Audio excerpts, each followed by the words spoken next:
foi, c'est la réalité de ce qu'on espère, l'attestation de choses qu'on ne voit pas. Et la bonne version, c'est or la foi est une affirmation des choses qu'on sait, démonstration de ce qu'on ne voit pas. Dans la version King James, c'est now faith is the substance of things hoped for, the evidence of things not seen. Yes. Amen. Amen. Assure-nous.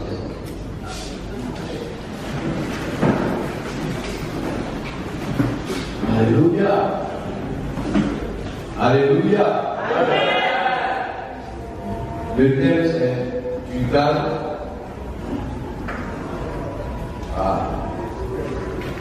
Le thème c'est du calme.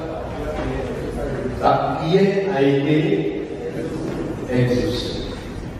Du calme. La prière a été exaucée. Donc je vais parler de l'importance de la foi dans l'exaucement. Amen. L'importance de la foi dans l'exaucement. Dis avec moi l'importance de la foi. Dis avec moi l'importance de la foi dans l'exaucement venant de Dieu. Combien de personnes savent parmi nous, s'ils ne sont pas exaucés, ils vont mourir stériles dans la confusion, dans la crainte, dans la désolation, dans la souffrance.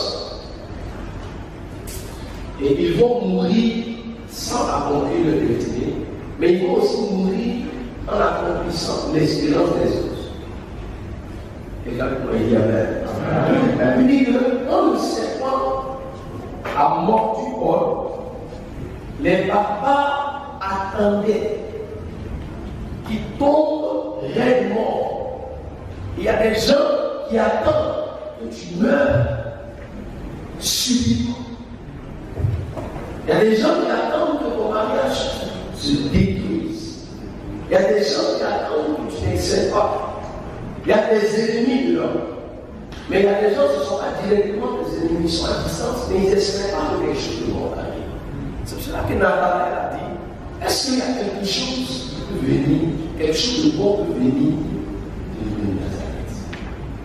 Amen. Amen. Amen. Alors quand tu es exaucé, quand ta prière est exaucée, ta vie change. Tu peux m'entendre. John Wesley, le succès de son ministère est parti d'une seule compréhension qu'il a eu de la prière. John Wesley, c'est l'homme qui veut entrer dans une ville. On ne sait pas où il se trouve. Ce que l'aider d'avoir la technique, ça s'entend. C'est quelqu'un qui peut entrer dans une ville et on ne sait pas où il est, mais il y a des signes étranges qui marquent la présence de cet homme. Un jour, Wesley allait quelque part. Et les gens vont tomber par leur seul. Amen. Amen. Et il y a un homme puissant qui a posé la question de pourquoi il y a des événements, pourquoi ces événements étranges se produisent. Et moi, c'était cet homme puissant qui était avec une femme. Elle lui a dit en fait, il y a quelqu'un, quand il passe, ça se passe. Amen. Amen. Ça dit qu'on ne le voit pas. S'il dort dans un hôtel, en moins de 24 heures, tous ceux qui dorment dans l'hôtel sont baptisés de l'esprit. Amen. Amen. S'il rentre dans une maison pour prier pour quelqu'un qui est malade, tous ceux qui sont malades dans la maison sont guéris. C'est venu d'une seule compréhension. Wesley, c'était un avocat qui était incrédule, selon la prière. Et lorsqu'il avait le sentiment de s'humilier devant Dieu, il a lu la Bible en 3 jours, 4 jours, sans dormir, sans manger, parce qu'il voulait connaître Dieu. Et après être sauvé, il sentait qu'il y a quelque chose qui n'allait pas. Parce que, au travers de toute la Bible, il voyait des signes, des miracles, des prodiges. Et Jésus m'a annoncé, ce n'était pas une prophétie, une promesse, c'était une annonce. Amen. Comme une annonce, à partir d'aujourd'hui, la route est barrée, on commence le goudron. Ce n'est pas une promesse, on commence le goudron, on passe tout ici. Alléluia. Amen. Amen. Ici, c'est un fait. Il n'y a pas de quelque chose qui arrive sur les hommes. Et il a remarqué que ce fait ne se réalisait jamais dans la vie. Et il est parti chercher Dieu dans la brousse, dans les bois, où il n'y avait pas de bois. Il a cherché Dieu pendant 3 jours. Il a posé la question à Dieu, pourquoi beaucoup de personnes prient et ne sont pas exaucées? C'était sa question. Parce que ce sont vos questions qui doivent susciter votre faim, votre soif, qui permettra à Dieu de vous rassasier. Si vous avez fait et soif de rien, vous n'aurez rien. Il faut avoir fait et soif de quelque chose. Il veut que ceux qui ont fait de justice, alors au moins ils ont fait de la justice. Amen. Quelqu'un avec moi dit Amen. Amen. Et le Seigneur s'est révélé à lui. Il lui a dit, moi je fais partie de ceux qui croient en moi. Une foi simple. Ils ont la foi pour être sauvés, mais ils n'ont pas la foi pour rentrer dans les signes. Depuis ce jour, il a décidé de bâtir son cœur et sa vie sur la foi. Donc, le matin, il se lève très tôt le matin, il prend des versets bibliques, ce que tu vois lorsqu'il a pu faire un livre aujourd'hui.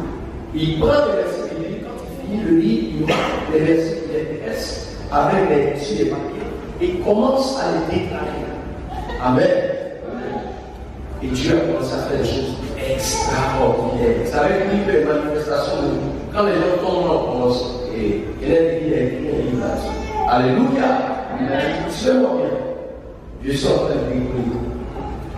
Si vous n'avez pas la foi, Dieu peut même vous exaucer. Parce qu'il y a la foi qui vous aide à prier pour être exaucé. Et il y a la foi qui vous permet de rentrer dans l'exaucement. C'est quand vous lisez le livre, chapitre 10, Daniel avait la foi pour avoir la réponse. Et depuis le premier jour, Dieu l'avait exaucé. Mais il devait avoir une autre dimension, une autre portion de foi qui allait lui permettre de rentrer dans l'exaucement. Quelqu'un qui est clair. C'est pour cela que moi je traduis et je fais une différence entre la réponse et l'exaucement. Dieu peut répondre à la prière, mais la réponse n'est pas le synonyme ou le symbole de l'exaucement. Alléluia. Amen. Donc il faut une foi pour avoir une réponse à sa prière, et il faut encore une autre foi pour rentrer dans l'exaucement de la réponse. Quelqu'un peut dire Amen. La foi est indispensable pour le succès d'une vie chrétienne. Je ne mets pas d'abord l'accent sur le ministère, les hommes de Dieu, les services quelconques qui existent dans l'Église. La foi est indispensable pour vous afin d'entrer dans les promesses de Dieu. La foi est le véhicule. La foi et la prière représentent le véhicule qui transporte la volonté éternelle de Dieu dans les lieux terrestres. Si vous n'avez pas de foi, il est impossible que ce que Dieu a prévu pour vous, vous arrive. Tu vas me dire que tu as la foi, mais la foi à différents niveaux. Jésus a dit, si tu as la foi, il a donné une image, comme un grain de sénévé. Ça veut dire que tu peux avoir la foi comme une chose qui ne vaut pas la taille d'une graine de sénévé.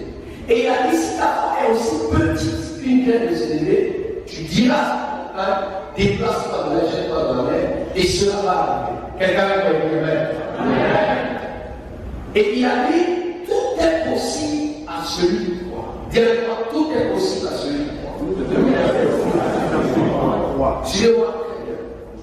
Chaque fois que Dieu veut et doit intervenir particulièrement dans notre vie, il aura besoin d'une mesure de foi.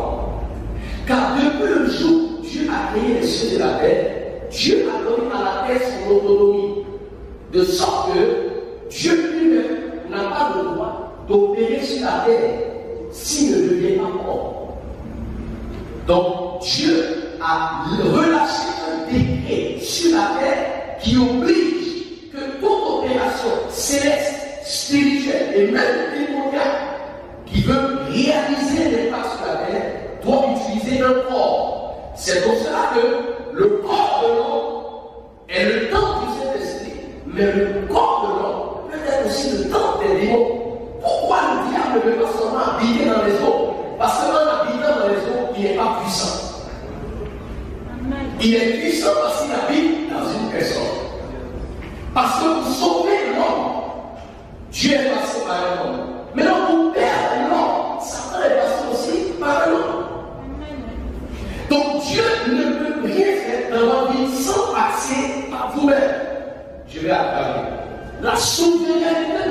se limite au livre à vie qu'il vous a donné. Dieu n'est pas capable d'intervenir dans votre vie sans votre permission. Dieu il est interdit à Dieu d'interagir dans la vie d'une personne sans sa foi. La foi est un monstre, la foi est une obligation. Tout ce que Dieu va devoir faire dans notre vie, il va démarrer par la foi. Je vais plus loin. L'expérience surnaturelle que vous avez de Dieu est déterminée par votre foi. La différence entre une personne qui voit les hommes, qui voit Jésus, la différence entre une personne qui est capable de chercher Dieu pendant des heures, la différence entre une personne qui réalise de grandes choses dans sa vie et celui qui ne réalise pas de grandes choses, c'est la foi. Parce que c'est par la foi que nous avons été sauvés. Or, tous ceux qui l'ont reçu, à ceux qui ont cru en son nom. Donc la foi est le premier principe qui vous introduit dans la présence de Dieu. La foi est encore le premier principe qui vous permettra de réaliser toutes choses dans votre vie. Dieu est limité dans la limite de votre foi. C'est pour cela que Adam Charles Spurgeon a dit, si vous avez une petite foi, vous irez au ciel. Mais si vous avez une grande foi, le ciel viendra à vous. C'est votre foi qui engage Dieu. Je vais plus loin. Le temps et l'accomplissement d'une prophétie ne sont déterminés nullement par Dieu ou par ses anges. L'accomplissement d'une promesse de Dieu à votre égard est déterminé par votre foi. Quelqu'un peut dire Amen. C'est pour cela que Jésus ne pouvait faire aucun miracle sans poser une question qui allait lui donner une réponse de foi sur laquelle il allait se baser pour intervenir. Quelqu'un peut dire Amen. Certains malheurs sont arrivés dans notre vie, non pas parce que c'était la volonté de Dieu, mais parce que vous n'avez pas agi par la foi. Jésus est dans notre vie, il va vous laisser couler. Lorsque Jésus était dans le bateau avec eux, ils ont dit une périsson. Dans la version Matthieu, ils étaient seuls dans la barque. Mais dans la version Marc, on dit qu'il y avait plusieurs barques. Et Jésus dormait dans une des barques. Et pendant qu'il dormait, le vent s'est levé, les flots se sont levés. Jésus savait que le vent s'était levé, mais il dormait. Et Pierre lui a dit, mais ne t'inquiète pas du fait que nous mourrons. Et Jésus lui a dit, pourquoi vous avez peur? Change de peu de foi. Il a dit qu'il a levé la mer. Il a pu le vent et la mer se sont arrêtés. Ça veut dire que Jésus n'était pas censé réaliser ce miracle. C'était Pierre et les autres ici qui étaient censés obéir de la sorte. Je vais plus loin.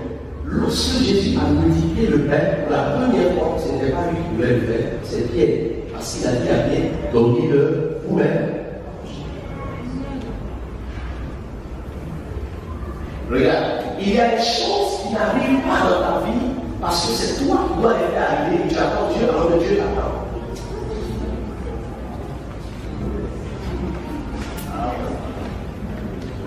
Le problème, ce n'est plus Dieu, le problème c'est quoi? Dieu t'a donné une parole. David a dit, si tu crois, tu peux recevoir. Tout ce que tu reçois dans ta vie est fonction de ta foi. Si tu ne crois pas, tu ne reçois pas. Quelqu'un avec moi dit Amen. Dis Amen plus fort. Amen. Dis Amen encore plus fort. Amen. Suivez-moi très bien. C'est Dieu qui vous donne la promesse. Dieu s'engage à accomplir la promesse spirituellement. Et Dieu vous engage à transporter la promesse spirituelle à la matérialisation. Dieu est responsable de vous donner une destinée, mais Dieu n'est pas responsable de l'accomplissement de cette destinée. Dieu est responsable de vous donner un pays où le lait et le miel, mais c'est par vos forces et par son esprit que vous allez prendre possession du pays. Ça veut dire que c'est par la foi qu'ils sont sortis de Dieu, qu'ils ont mangé la foi. C'est par la foi qu'ils sont sortis de l'Égypte, qu'ils ont mangé la manne et la terre. misère. Parce que la foi que tu as pour sortir de l'Égypte n'est pas la foi que tu as pour entrer à Canaan. Il y a la foi qu'ils devaient avoir eux-mêmes en Dieu et avec qui ils marchent. Vous savez, Dieu a fait exprès. Pour pouvoir leur donner le pays de Canaan, il va d'abord déstabiliser leur pays. Si vous suivez bien les 10 plaies étaient une destitution des dieux de l'Égypte. Il a frappé le panthéon égyptien et il a écoulé tout leur pouvoir. Vous savez, quand vous le lisez, c'est en 8 ou 9 chapitres. Donc apparemment, ça me donne l'impression que c'était en 9 jours. Or, c'était en 10 mois. Moïse prie et Dieu lui révèle quelque chose. Il prend la révélation et il va à l'opération. Il fait l'opération, le gars résiste à l'opération, il repart à la révélation, il prend la révélation, il part, il prend la révélation, il part à l'opération, le gars résiste à l'opération, il repart à la révélation, il prend la révélation, il part jusqu'à 10 mois et le 10e mois, parce qu'il refusait de laisser sortir le premier-né de Dieu. Dieu va frapper son premier-né. Et Dieu va faire la même. Suivez-moi bien, vous pouvez contrôler. Dieu a fait exprès pour pouvoir leur montrer la dimension de sa gloire et de sa grandeur. Et à quel niveau il était prêt à agir de manière extraordinaire. Mais quand ils sont arrivés, ils ont eu peur. Parce que cette fois-ci, ce n'était plus Dieu seul qui allait faire. Il fallait que leur main travaille. La plupart d'entre vous se sont arrêtés à des stades où c'est eux qui devaient agir. Dieu ne va pas renverser un géant pour toi. Dieu te donne le pays qui est habité par les géants. Il ne va pas faire déménager les géants, c'est toi qui vas te charger de ça. Et lorsque David est venu, il y avait le peuple des Jébusiens qui était là et qu'il est venu déstabiliser parce qu'il avait une foi supérieure. Souvenez-vous qu'il y a quelqu'un qui a maudit Jéricho. C'est vrai? C'est vrai? Après avoir maudit Jéricho, Josué, il fallait un prophète supérieur d'une onction majeure pour annuler la malédiction et faire entrer Jéricho dans la bénédiction. Parce qu'après que Jéricho ait été rebâti, la terre était maudite, tout était maudit. Et il est venu assainir Jéricho. Parce que lui, il avait aussi une foi supérieure. Quelqu'un avec moi dit amen. Amen. Le besoin que tu as aura une manifestation au niveau de ta foi.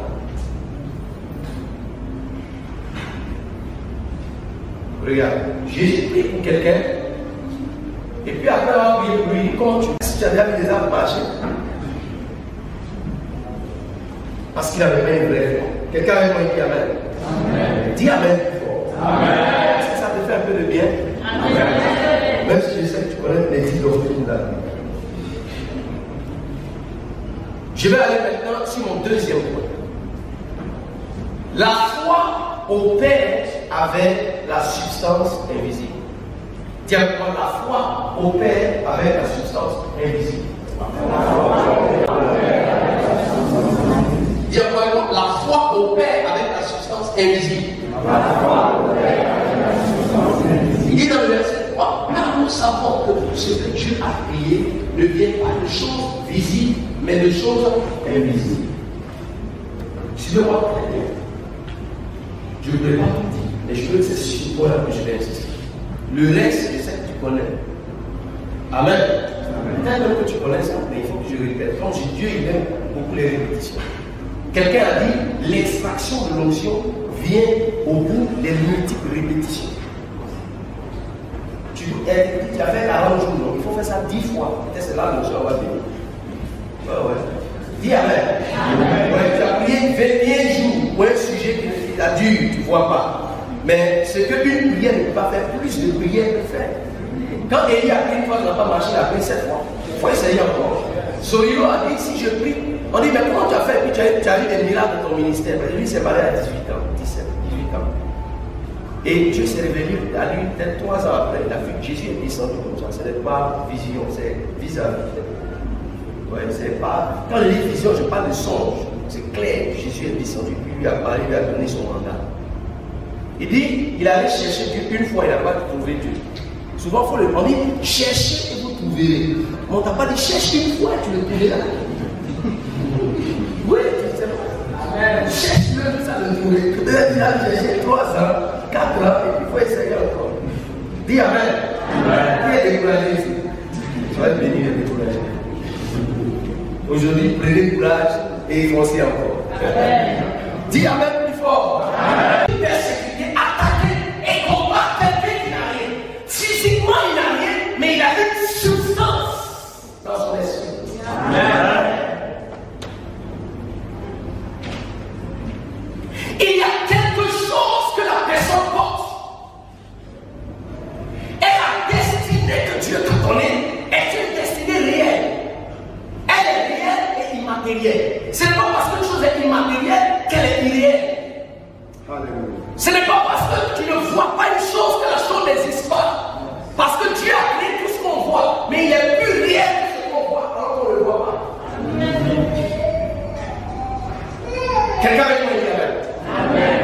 L'exaucement commence par la substance. La foi opère avec la substance. Tout ce que vous voyez physiquement a d'abord été préconçu, conçu, ordonné, établi, créé, fomenté, façonné, organisé dans l'invisible d'abord. C'est pour cela qu'on dit, Jésus même on dit, il est l'agneau de Dieu qui a été crucifié avant la fondation du monde. Ça veut dire qu'avant qu'Adam ne pêche, Dieu avait déjà dans la substance éternelle et invisible conçu une réalité immatérielle de la crucifixion de Jésus-Christ qui allait dépouiller les principautés, les dominations, les autorités en un niveau en un spectacle. Pendant que tu saches, avant que tu rentres dans la chose est déjà réelle. On ne voit pas, mais elle est réelle. Quelqu'un est pour dire Amen. Amen. Tu peux me donner la main de foi. C'est quand la foi, souvent ton action est comme le régissement de toi-même. Il ne faut pas comprendre pourquoi, mais il y a une substance que tu sens. C'est ça que tu veux te réveiller le matin, tu sens qu'il y a quelque chose qui se passe dans l'atmosphère. Tu sens une joie bizarre, une plénitude bizarre, tu sens une agressivité spirituelle, tu sens une violence du Saint-Esprit dans ton âme et tu sens que quelque chose va se passer. Amen. Pourtant, il n'y a pas de bonne nouvelle. C'est la substance qui est en train de bouger. Amen. Tu sais, quand une femme est enceinte, tu ne vois pas l'enfant, mais il est là. Amen. Tu vois l'enfant. Il y a des gens ici qui sont enceintes. Amen. N'avorte pas parce que tu ne vois pas. Car la foi ne consiste pas à vivre selon ce qu'on voit, mais selon ce qu'on ne voit pas. Dieu t'a déjà exaucé avant que tu pries.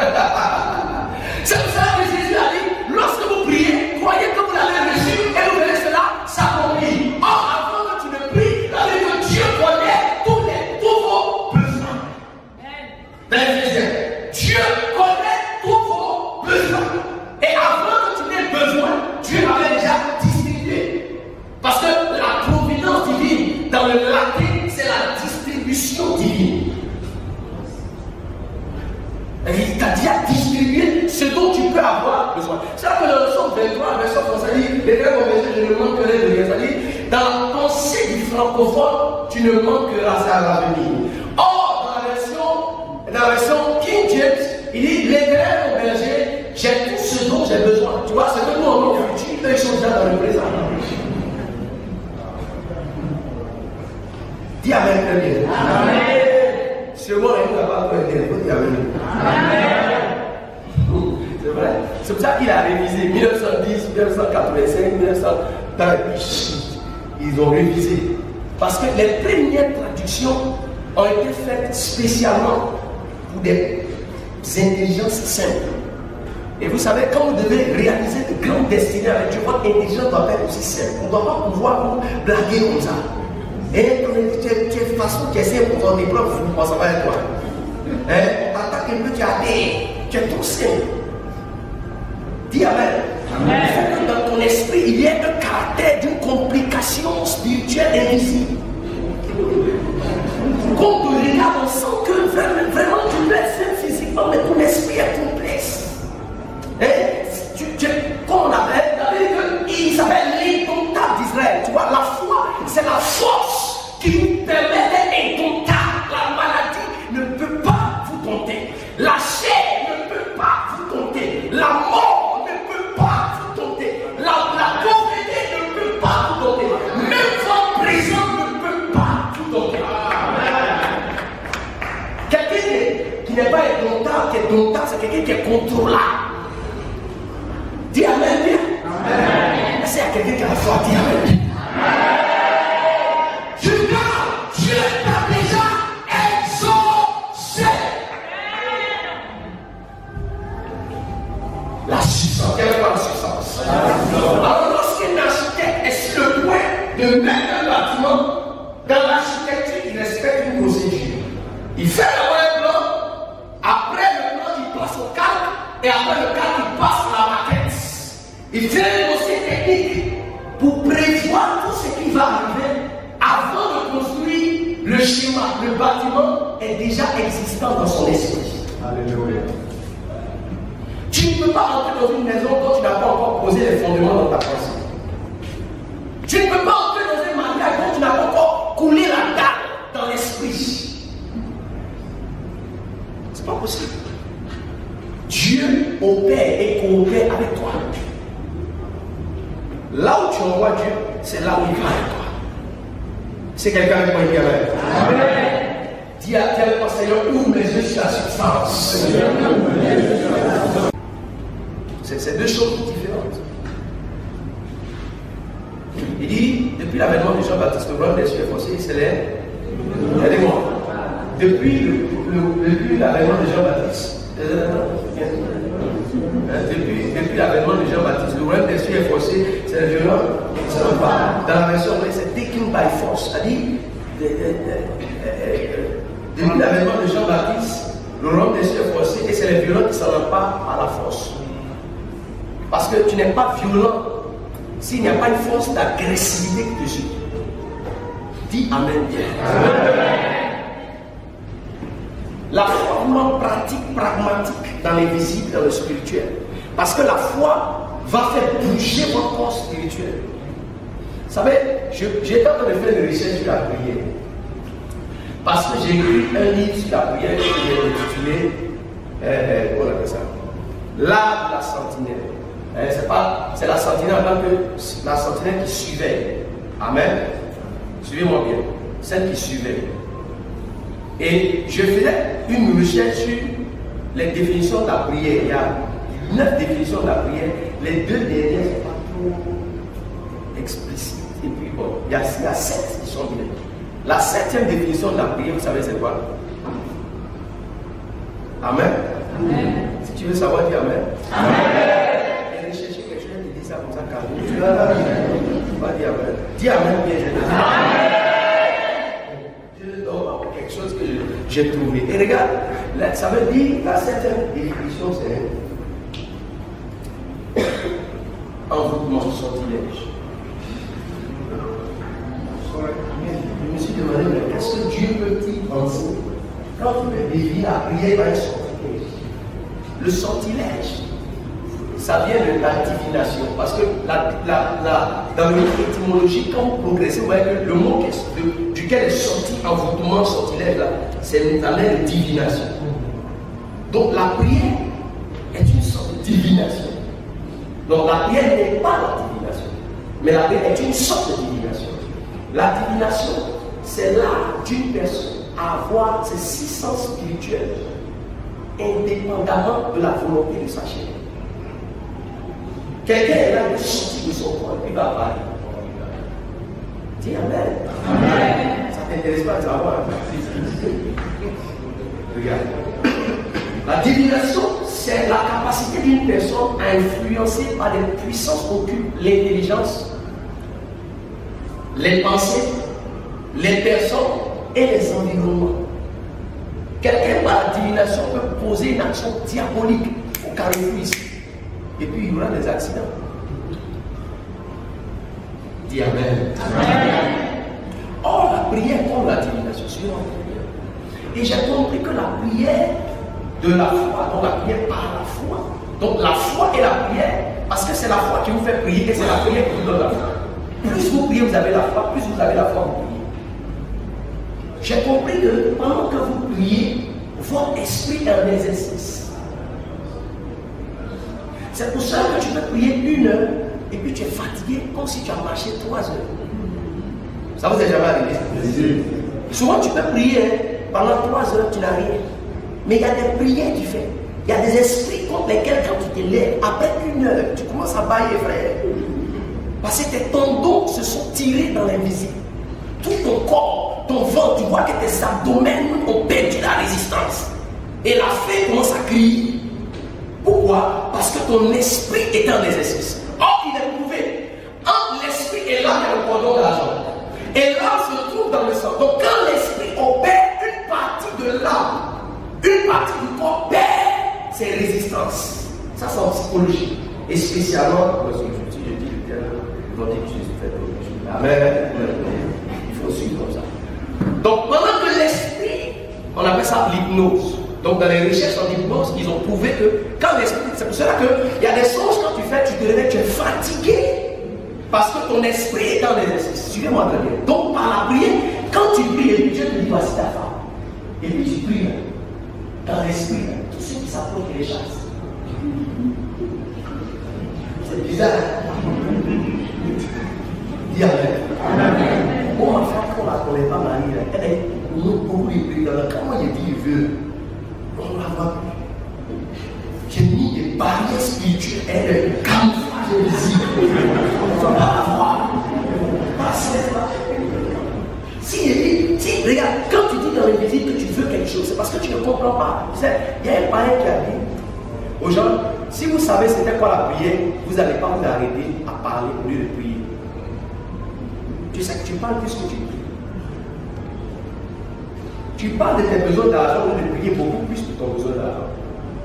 Amen ou pas? Amen. Et il y a un homme qui a dit, si vous connaissez la puissance de la prière, si les chrétiens connaissaient la puissance de la prière, ils allaient vivre à genoux. Tu comprends, vivre à genoux là? Est-ce que tu avais essayé de prier au moins 12 heures à genoux? Quand tu te lèves, hein, tes ligaments, tes nerfs, tes artères, tes routures, tes os, tes malades. Si tu veux, tu peux essayer, il faut expérimenter. Tu te mets à genoux. Là, regarde, la douleur que tu reçois dans ton genou, là, ça rentre dans ta tête. Au bout de 5 heures, tu vas voir que tu pourras plus bénir. Tu pries, mais tu fais dire, oh, papa, tu perds conscience. C'est éprouvant. Et regarde, on dit quand Jacques est mort, ses genoux étaient comme des sabots. Dis Amen. Yogisho dit, je prie à genoux et j'obéis. L'autre dit, je prie et j'obéis. Mais Bénin allait le voir un jour, non? Et puis il est rentré. La première fois, Bénin allait le voir parce qu'il avait un succès extraordinaire. Quand il est arrivé chez lui, sa femme a préparé. Ça veut dire que lui, il était quitté sur sa montagne de prière, il est descendu. Quand il s'est assis, il a salué Bénin. Il dit, ils ont commencé à parler. Oh, je veux que tu parles, explique-moi comment tu fais, tout. Moi je viens, je suis Catherine Koulman. Il dit, ouais, ils ont commencé à parler. Et puis ils ont béni le repas. Vévi, vaso, krika, chou, krika, les courses, 8 heures.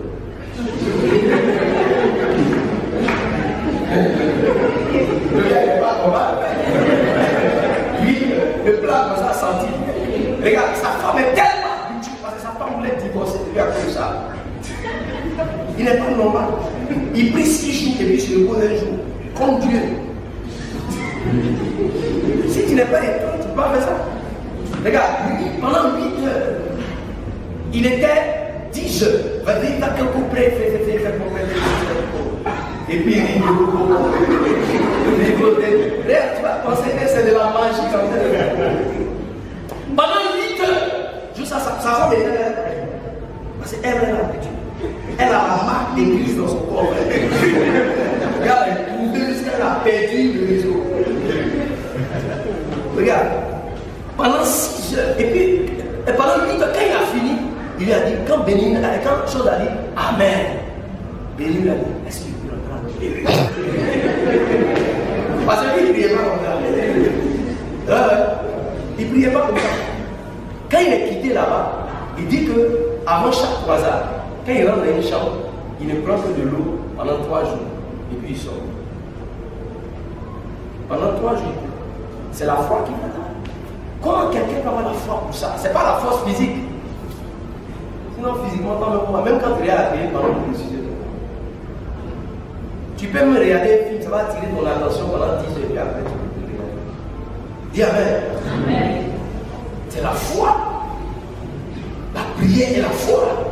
Dis à toi, Dieu t'a dit aussi. Alors, pendant que tu as la foi, parce que la foi c'est aussi l'imagination. Or, la divination opère avec l'imagination, vous savez ça? Regarde, quand quelqu'un est fâché contre toi, il déclare des paroles. Quand il libère des paroles, l'esprit mauvais s'empare de ça. L'esprit qui est son gardien s'empare de la parole pour partir l'accomplir. Mais avant qu'il parte l'accomplir, parce que dans la psychologie, on étudie l'art des choses subconscientes, les choses subconscientes, tout ça. Donc, on observe que quand le gars il dit tu vas mourir, là, dans sa pensée, il te voit en train de mourir. C'est sa pensée qui commande l'esprit. Or, la foi, c'est la pensée. La foi, tu ne fais pas seulement des choses qu'on espère. L'espérance, c'est l'imagination, la pensée. Dis à toi, Dieu a déjà fait. Dis à toi, Dieu a déjà fait. C'est parce que tu opères et coopères avec l'invisible que la chose est possible. Regarde, ton mari que Dieu t'a dit tu vas avoir, il n'est pas dans le ventre de quelqu'un, il est déjà né. L'argent que Dieu t'a dit qu'il va te donner, l'argent, on ne va pas fabriquer, ça est déjà là. Tout ce que Dieu t'a dit qu'il va te donner, ça est déjà là. Il va d'abord falloir que tu opères depuis la substance pour qu'il y ait une attraction vers toi. Si tu n'opères pas depuis la substance, rien ne peut agir pour toi. Regarde, tout ce que Dieu t'a promis, regarde, dans le monde invisible, c'est bon ici et puis devant ici. Ce ne sont que des étapes et des marches d'escalier. Tu es bloqué dessus à 15 ans, il faut monter. Tu ne montes pas, monte, parce que tu n'as pas de foi. Quelqu'un veut me dire Amen. Amen. La substance, regarde, quand Dieu te donne une promesse, lui il a déjà fait sa part. C'est pour ça qu'on dit que cette promesse, attends-la, quand elle s'accomplira certainement.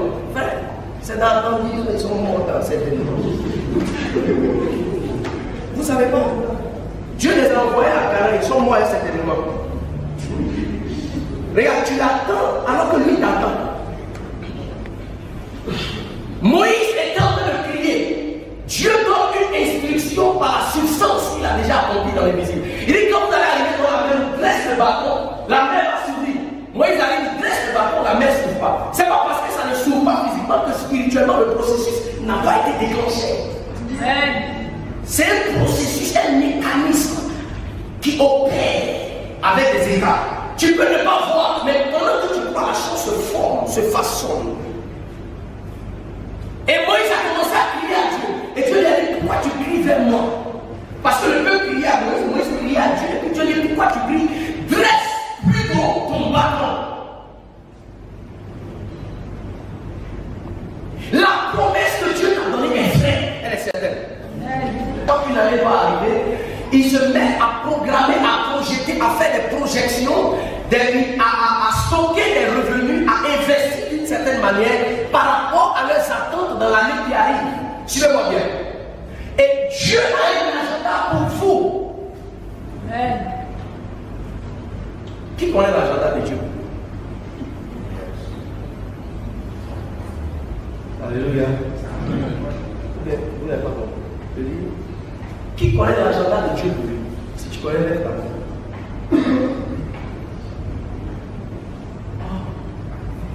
Alléluia. Ne laissez pas l'agenda de Dieu. Bon, qui connaît les promesses de Dieu? Donc vous êtes ici, c'est malheureux. Vous n'avez pas les promesses. Mais vous êtes là. Non, Dieu pose une question, ne répondez pas, mais regardez devant. Quelle promesse? À qui tu as donné une promesse ici? Laisse la main. Si tu as une promesse, laisse la main. Ok. Maintenant, qui connaît l'agenda de Dieu pour lui? L'agenda de Dieu ne se limite pas seulement aux promesses. L'agenda de Dieu, ce sont les promesses plus les temps fixés. Quand on fait dans l'agenda, on dit à telle date, voici telle chose que je vais faire. Il dit, écris cette parole car elle est certaine. Et elle est pour un temps éloigné. Pour une date fixée. Daniel. Pourquoi Dieu lui donne la prophétie? Il parle du temps fixé. Le temps fixé, plus la prophétie, représente l'agenda de Dieu pour vous. Si vous connaissez les prophéties, mais que vous ne connaissez pas les temps fixés, vous êtes en danger. Les temps fixés ne sont pas fonction des jours, mais sont fonction des saisons. Parce que les saisons peuvent représenter plus. Et je veux que tu dises avec très fort quand je vais finir de parler. Dieu a donné une promesse à Abraham. Avec sa brésilienne. Sa femme lui a proposé une action trop démoniaque. C'est une action démoniaque, vous ne savez pas. Parce qu'il y a des actions prophétiques, il y a des actions démoniaques. Il y a des erreurs qui courent depuis des milliers d'années. L'erreur d'Isaac, frère. Est-ce que tu connais quel problème on a ici? Dis Amen, Daniel. L'erreur d'Ismaël, frère. Il n'y a pas la paix dans le monde à cause de lui. C'est une aspic. Très dangereux. Dis Amen, Daniel. Et ce qui est bizarre, lui aussi, il a une partie de la promesse. Et puis il est riche, il paye tout. Dis Amen plus fort. Amen. La saison d'Abraham était proche. Et le diable l'a piégé. Parce que Ismaël est devenu l'ennemi d'Isaac. Et quand Jacob a eu la bénédiction, Isaïe allait se raccorder à Ismaël. Les frustrés ensemble, frère, deux personnes frustrées qui sont prêtes à mourir n'importe quel moment. Est-ce que toi tu peux mourir quand tu vas te exposer bien, il est frustré. Depuis des millénaires, l'esprit d'Ismaël est frustré. C'est une erreur, suis-moi très bien. Et Dieu avait établi la saison. Regardez, Abraham a loupé la saison. Il a précédé la saison en tombant dans le piège de Satan. Et vous allez voir que dès que Ismaël est né, quelques temps après, la Bible d'Abraham était tellement très d'attente parce qu'il sentait que la saison était arrivée. Il s'est mis sur les chaînes de Mamré. Et il y a un homme qui venait. C'est bizarre. Pourquoi il n'était pas dans sa tente? Pourquoi il n'était pas en train de prier? Pourquoi Abraham n'était pas derrière les boutons? Pourquoi Abraham n'était pas derrière Sarah? Et puis précisément, c'est à l'instant où le monsieur venait, c'est à cet instant qu'il était sous les arbres. Comme s'il attendait quelque chose. Regarde, il y a de très fortes et de très grandes bénédictions que Dieu a réservées pour toi dans la saison dans laquelle tu te trouves. Amen. Dis Amen plus fort. Amen. Dis Amen.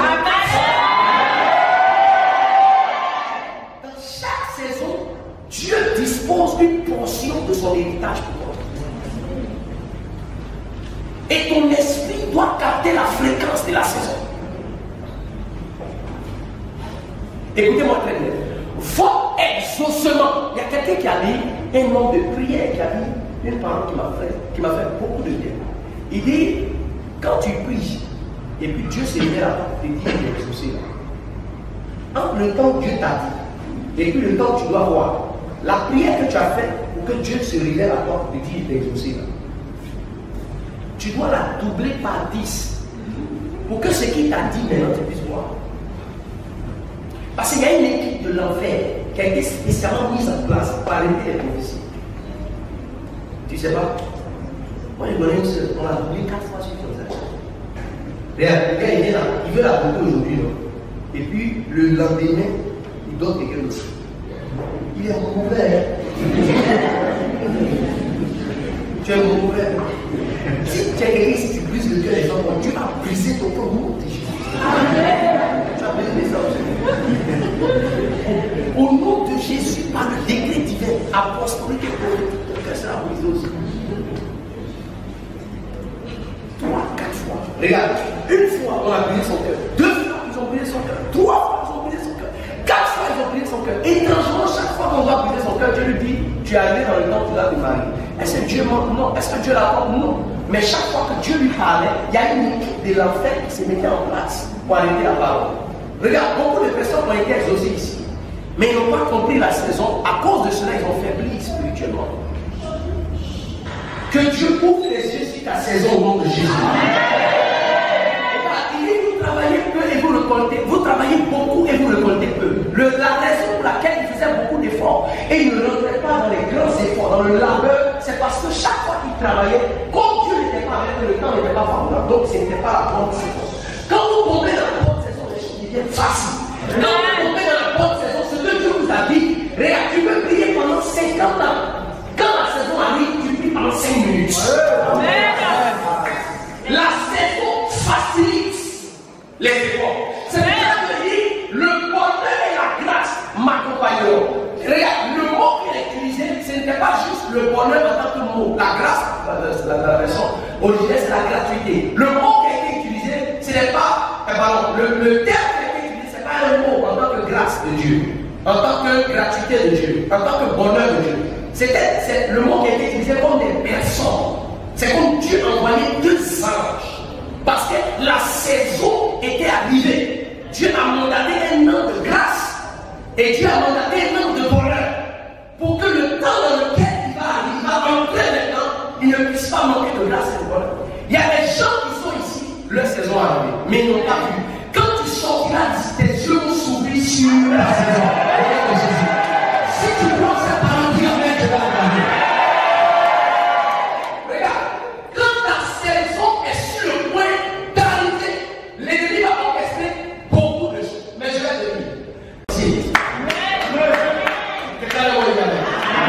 y a des gens qui sont ici, ils sont en train de traverser des épreuves, mais les yeux étaient fermés sur la saison. Regarde, d'abord, tu entres dans la saison pas parce qu'on t'annonce, tu entres dans la saison parce que tu ressens prophétiquement que quelque chose se passe.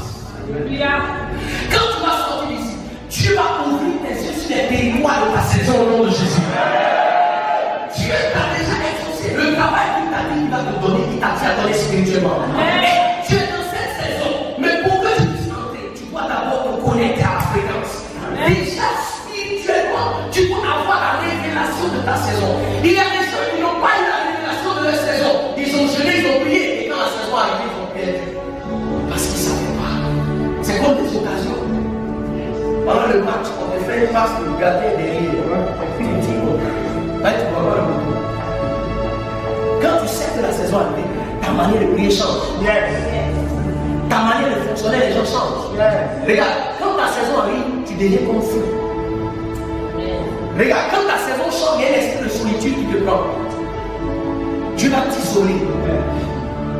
Pour traiter quelqu'un de particulier en disant, il y a trop de maladies spirituelles, de virus bizarres, sataniques qui sont sur ta vie. Dieu va te transformer. Il va guérir des choses dans ta lignée spirituelle. Les liens de famille, les liens ancestraux. Il y a trop de virus. Dieu t'isole pour t'aider parce que la saison arrive. Et quand la saison arrive, l'ennemi va te frustrer au maximum pour baisser ta garde. Mais je suis venu à quelqu'un ce soir. Parce que la saison de Dieu est arrivée, rien ne pourra t'arrêter au nom de Jésus. Quand tu sortiras d'ici, tu seras inarrêtable au nom de Jésus. Quand tu sortiras d'ici, tu seras